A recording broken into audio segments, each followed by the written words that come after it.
Amber Archuleta, a young woman with a bright future and a close-knit circle of friends, vanished without a trace one crisp October evening. Her car was found abandoned on a remote stretch of highway, but there was no sign of Amber, only a growing sense of fear and mystery. As the days turned into weeks, a small town's worst nightmare unfolded, and the investigation would lead them to Travis Moore, a quiet mechanic with a dark secret. But nothing could prepare anyone for the shocking truth. The man who had been lurking in Amber's life for months had become the very monster she feared. What happened to Amber Archuleta, and why was Travis Moore determined to keep her from ever being found? Amber Archuleta had always been a vibrant soul, the kind of person who could light up a room with her laugh and infectious energy. Born and raised in Albuquerque, New Mexico, she had a tight-knit group of friends and a close relationship with her family.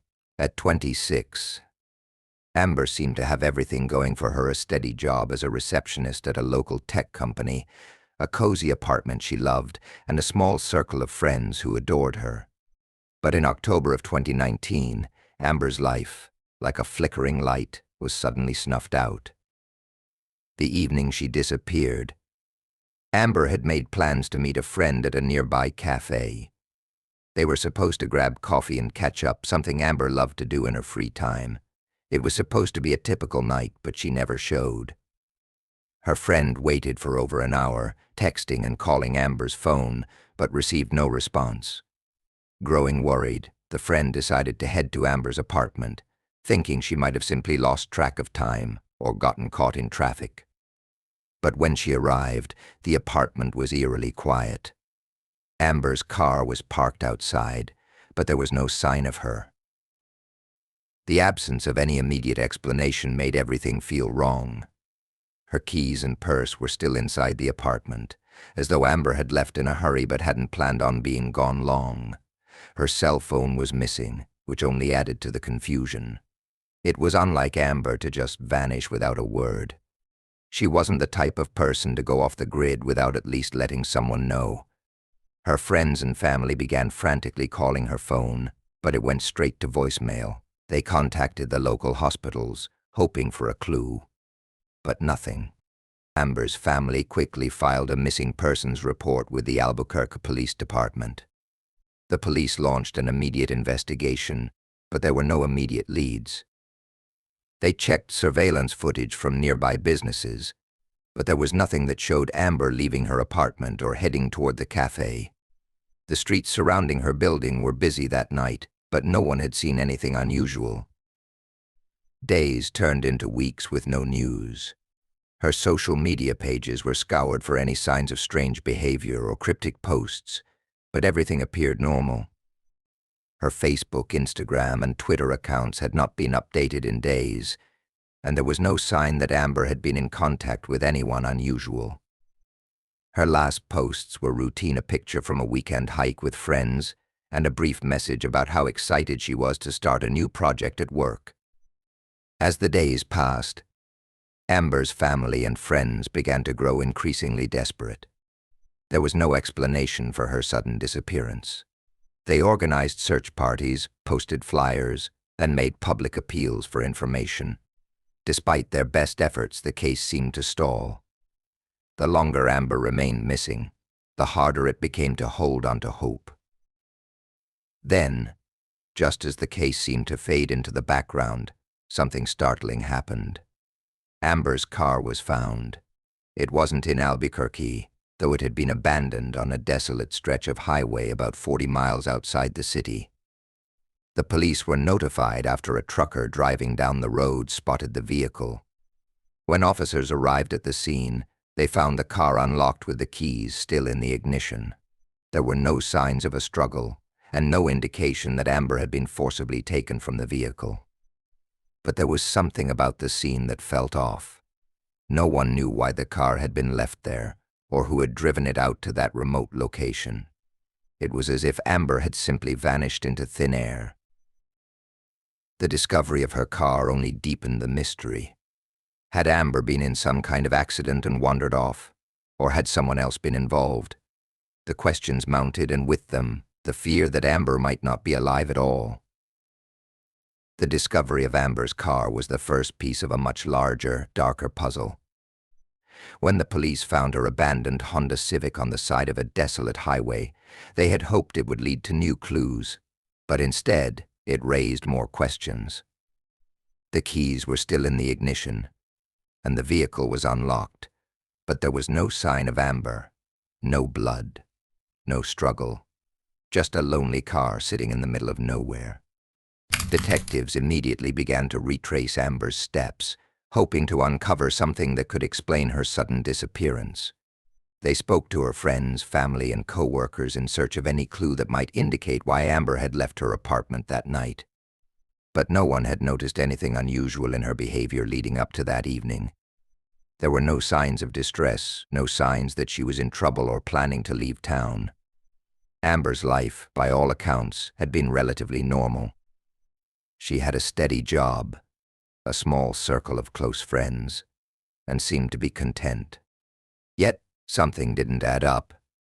Amber's phone was still missing, and despite her friends' and family's best efforts to reach her, the phone was off, never ringing through. Forensics teams scoured the car, hoping to find something that might help them piece together what happened. The seats were clean. There was no blood, no personal items left behind, just a faint scent of her perfume lingering in the air. Whoever had been in the car last, whether it was Amber or someone else, had left no trace of a struggle. As the search for Amber stretched into its second week, her family was becoming increasingly desperate. Her mother, Maria Archuleta, appeared on local television, pleading for anyone who knew anything about her daughter's whereabouts to come forward. Amber's friends started to organize their own search efforts, putting up missing person flyers and handing them out at local businesses. But despite the widespread efforts, there was still no sign of Amber. The police expanded their search area, covering miles of desert terrain and rural highways near where her car was found. They also began canvassing local motels and gas stations, hoping someone might have seen Amber or heard something unusual that night. Still, nothing came in. Then, after nearly a month of dead ends, a break in the case came from an unlikely source, a truck driver. Carlos Ramirez, a long-haul trucker who frequently drove through the area, contacted the police after seeing Amber's case on the news. He claimed to have seen a woman matching her description in the same area around the time Amber's car was found. According to Carlos, he had been passing through the stretch of highway when he noticed a woman walking on the side of the road. She appeared to be disoriented, as if she had been walking for miles. She was alone, and Carlos said he had briefly stopped to check if she needed help, but she waved him off. He told investigators that he hadn't realized it was Amber until he saw her picture on the news and noticed the striking resemblance. The police immediately took Carlos's account seriously. They revisited the area where the truck driver had spotted the woman, searching for any signs of Amber's presence. They even questioned residents living along the highway, but no one had seen anything further. However, Carlos's account opened up a new theory. Perhaps Amber had been trying to get away from someone, maybe even in the moments before she abandoned her car. But where had she gone after that? Why was she out there, alone and without her phone? And most importantly, if she had been walking along the road, why hadn't anyone noticed her earlier? While the investigators weren't able to find any physical evidence that would connect Carlos's sighting to Amber, the tip did shift their focus. The idea that Amber had been walking along a remote stretch of highway suggested that she had been in some kind of distress, or that someone had driven her there and left her. The question of whether she had willingly left the car or had been forced to abandon it was now at the forefront of the investigation. Still, with no body and no clear answers, the investigation began to stagnate. The police had a suspect now. The highway and the remote stretch of road Amber had been seen on were becoming key areas of focus. But despite their best efforts, no new developments came. The case continued to grow colder by the day. Amber's family, clinging to the hope that their daughter might still be alive, began to lose faith in the authorities' ability to find her. The mystery of Amber Archuleta was rapidly becoming a haunting enigma, one that no one seemed able to solve. Months passed with little progress, and as time wore on, the case of Amber Archuleta began to slip from the headlines. The initial surge of media attention had faded, replaced by the relentless march of other news stories. But Amber's family refused to give up hope. They kept searching, organizing community vigils and putting up flyers, desperate to find any lead that might bring their daughter home. It was in this quiet period of stagnation that the first real breakthrough came, not from the police, but from a tip that would change the entire trajectory of the investigation. The tip came from Carlos Ramirez, the truck driver who had previously reported seeing a woman walking along the highway near the spot where Amber's car had been found. He hadn't been able to provide much information when he first spoke to the police, but months later, after seeing Amber's case in the news again, something about the situation clicked for him. He remembered seeing Amber more clearly now, and after reviewing a photograph of her, he became convinced that the woman he had seen was indeed her. But what he hadn't mentioned before was something much more troubling: the red pickup truck he had also seen in the area that night. Carlos explained that he had witnessed a red truck parked on the side of the road while he had been passing through the area. He hadn't thought much of it at the time, assuming it belonged to someone who had pulled over for a break. However, after seeing Amber's face in the media again, he realized that the truck had been in the same area where Amber had been walking. In fact, he had seen a man in the truck, though his memory of the driver was vague. He wasn't sure if the man had been involved with Amber, but the coincidence was too much to ignore. The police took Carlos's new statement seriously. They began searching through nearby surveillance footage from gas stations and convenience stores, hoping to spot any red trucks that might be connected to Amber's case. After hours of reviewing hours of grainy video, they managed to track down a clip showing a red truck pulling into a gas station on the outskirts of Albuquerque the night Amber disappeared. In the footage, a man was seen getting out of the truck, seemingly interacting with a woman. It was hard to tell if she was Amber, but the hair color and build seemed to match. The man in the footage was later identified as Travis Moore, a local mechanic with a history of criminal behavior. He was no stranger to law enforcement, having been arrested several times for minor offenses, including assault charges. Police discovered that Travis had a reputation for being a loner, someone who had few friends and often kept to himself. Still, there was no concrete evidence linking him to Amber's disappearance. The truck video was blurry, and although it appeared to show a woman talking to him, the police couldn't be sure it was Amber. Despite the lack of direct evidence, detectives began to dig deeper into Travis's background. They learned that Travis had been seen at several of the same places Amber frequented: local bars, coffee shops, and even a gym. He had never been close to her, but he had been in her orbit. In fact, Amber had once mentioned to a friend that she felt uncomfortable around a man she had seen a few times at the bar, a man she later identified as Travis. She had told her friend that he had given her a strange vibe, and although nothing overtly threatening had happened, Amber had made it clear she wanted to avoid him. That statement took on a new meaning in light of the new evidence. The pieces of the puzzle were starting to align. It was clear that Travis had been aware of Amber, but had he been stalking her? Had he been trying to get close to her without her knowing? Was this an isolated incident? Or was there something more sinister at play? The police decided to bring Travis in for questioning. They hoped that his reaction might reveal something about his involvement in Amber's disappearance. He denied any connection to the case, but his demeanor was cold, distant, and evasive. He didn't appear concerned about Amber, nor did he express any sympathy for her family. When asked about the red truck and the footage showing him with a woman, Travis became defensive, claiming he had never seen Amber before and that any interactions with women were purely coincidental. But there was one thing he couldn't explain away: his phone records.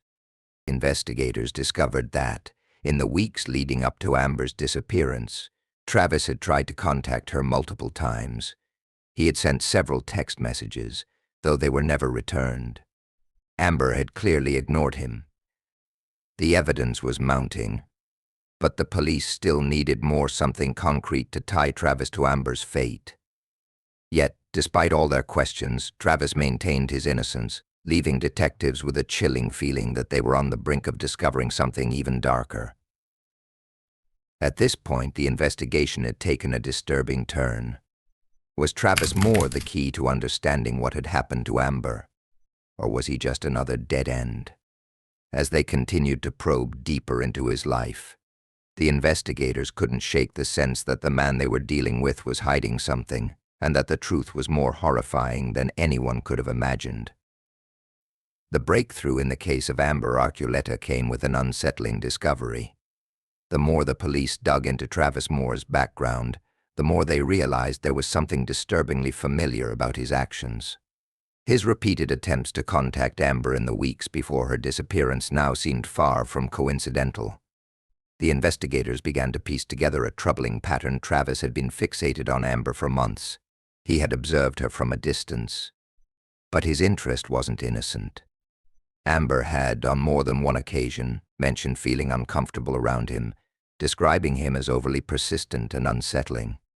Months before she vanished, Amber had confided in a close friend about an encounter at a local bar where Travis had approached her. He had made small talk at first, but when Amber made it clear she wasn't interested, he kept pressing, attempting to get her attention again and again. Amber had been polite but firm, eventually telling him that she wasn't interested in any further interaction. Travis had been visibly upset by her rejection, but she assumed he would eventually get the message. She never imagined it would escalate to something more dangerous. When the police discovered the text messages Travis had sent to Amber, it became clear just how far his obsession had gone. They were mostly harmless on the surface, casual greetings, questions about how she was doing, and comments about mutual acquaintances. But as time went on, the tone of his messages became increasingly erratic. He started asking personal questions, trying to insert himself into her life, and even commented on her social media posts in a way that felt intrusive. Amber, understandably, never responded. She likely knew something wasn't right, and her silence spoke volumes. The police also found messages that were particularly disturbing, ones that implied Travis knew far more about her daily routines than he should have. He had been watching her, perhaps even following her movements. The investigators were stunned to find that, in addition to these troubling messages, Travis had tried to insert himself into Amber's life in more subtle ways. He had visited the coffee shop where she worked on multiple occasions, though he never seemed to buy anything. He would sit at a table and watch her as she went about her day. He had also shown up at her gym several times, always at times when she was there. Amber had mentioned to a friend that she had begun to feel watched and uneasy when she was out in public, but she never thought much of it at the time. This growing sense of discomfort finally made sense. Amber had been trying to distance herself from Travis, but his persistence had only increased. She had even told her family that if anything ever happened to her, they should look into him. She had started to fear him, though she never went into detail about why. At this point in the investigation, it was becoming alarmingly clear that Travis's obsession with Amber had been building for some time. It wasn't just that he was attracted to her. He seemed to be fixated on controlling her, getting into her world, no matter the cost. As the police honed in on Travis as a prime suspect, they discovered even more about his past. His criminal record, though not extensive, was troubling. He had been arrested for minor assaults and disturbances, and several people who had known him described him as volatile, prone to fits of rage when things didn't go his way.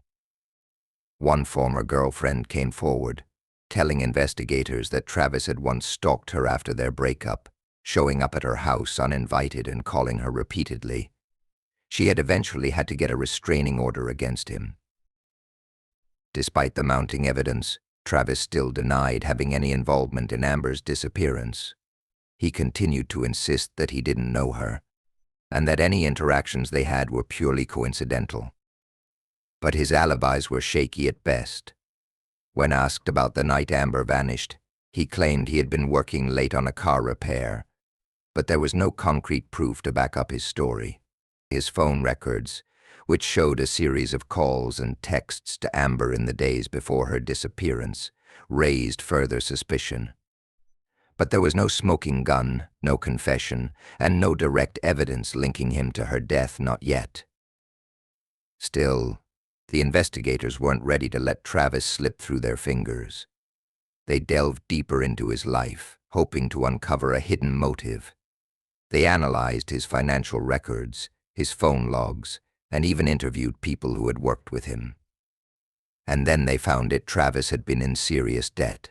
He had been borrowing money from people, and there were signs that he had been living beyond his means. Could money have been his motivation?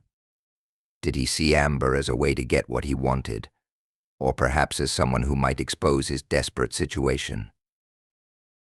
But no matter how many pieces they put together, the question still loomed: had Travis actually killed Amber, or had he simply driven her to a point where she had no way out? Was Amber's death the result of his obsession with her, or was there something more sinister at play? The chilling reality of the situation began to sink in. Travis Moore was the last person to have seen Amber alive, and the more they learned about him, the more it became clear that they had been dealing with a dangerous man, one who had hidden his true nature beneath the surface for far too long. The investigators could feel it. They were on the brink of uncovering something far darker than anyone had imagined. 6 months after Amber Archuleta had vanished, the case was at a standstill. Despite numerous leads, countless interviews, and a growing sense of dread, the investigators had yet to find Amber or solidify any concrete evidence that could link Travis Moore to her disappearance. The police had no body, no definitive proof that she was even dead, and certainly no confession. But just when the case seemed to be slipping away into the unsolved files, a twist emerged that no one saw coming. It happened on a cold, foggy morning in late March. A hiker, out in the Sandia Mountains to clear his mind, stumbled across something that would change the course of the investigation. While walking along a well-worn trail, the hiker noticed something unusual: a patch of disturbed earth. At first, he thought it was simply a small animal's den, or perhaps just a natural shift in the soil. But as he took a closer look, he saw a piece of clothing peeking out from the dirt. His heart skipped a beat. He immediately called the authorities. The area was remote, deep in the foothills, far from any major hiking trails. It was the kind of place most people would never think to go, and the discovery felt eerily out of place. The police rushed to the scene, and when they dug deeper, they uncovered the shallow grave that contained the remains of Amber Archuleta. The moment the forensic team confirmed it was indeed Amber, the air seemed to freeze. The case, once shrouded in mystery, was now painfully clear. Amber was dead, and someone was responsible. The police had suspected foul play from the beginning, but now they had the confirmation they dreaded. Amber had been murdered. The investigators carefully examined the remains, looking for any clues about what had happened in the months since her disappearance. Amber had been buried hastily, with no attempt to disguise the grave. The cause of death was blunt force trauma, a blow to the head that had killed her instantly. It was a brutal, violent act, and the police believed that whoever had done this knew exactly what they were doing. The discovery of Amber's body was a gut-wrenching moment for her family, but it also brought the police closer to a resolution. In a way, they felt the weight of a new urgency. They now had the proof they needed to charge Travis Moore.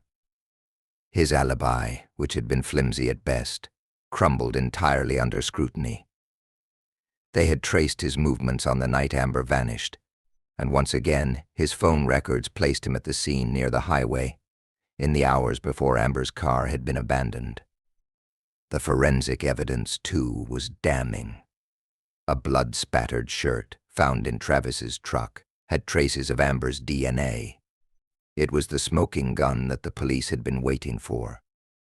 Travis was arrested soon after the body was found. When he was brought in for questioning, the investigators noticed that his demeanor had changed.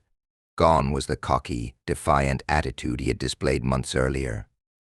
Now there was an air of resignation, as if he knew the walls were closing in on him. He was informed about the discovery of Amber's body, and his face shifted, but he refused to speak. Travis maintained his innocence, saying that he didn't know how Amber had ended up in the mountains, though the evidence said otherwise. The police presented him with everything. They had his phone records, the blood on his shirt, the security footage showing him with Amber's car, the text messages, and the witness accounts. They confronted him with the chilling fact that Amber had felt afraid of him, that she had told others she believed he was stalking her. They asked him about the grave, the brutality of the murder, but Travis refused to crack. He held on to his story, even though it was clear to everyone that he had been the one to end Amber's life. In the trial that followed, the prosecution painted a chilling picture of a man who had been obsessively stalking Amber, a woman he had fixated on for months. The evidence showed how Travis's fixation had escalated, and it became clear that his obsession had turned dangerous. When Amber rejected him, he snapped. The murder was an act of control, an attempt to make Amber his, even if it meant killing her. During the trial, Travis's defense team attempted to argue that there was insufficient evidence to prove he had murdered Amber, but the overwhelming weight of the forensic findings and witness testimony left little doubt. After weeks of deliberation, the jury convicted Travis Moore of first-degree murder. He was sentenced to life in prison without the possibility of parole. Amber's family, though devastated by her death, finally found some peace in the conviction. The truth was out, and justice had been served, but it didn't bring Amber back. The grief of losing her would haunt them forever. The case of Amber Archuleta was closed, but it was a case that would be remembered for years to come, a reminder of the dangers that can lie just beneath the surface of everyday life, and how a single person's obsession can destroy everything. Though justice had been delivered, Amber's story left an indelible mark on everyone who had followed her case. Her name would live on, a cautionary tale of how dangerous it can be when someone refuses to take no for an answer. And for those who loved her, her memory would forever be a testament to the pain that can be caused by hidden darkness.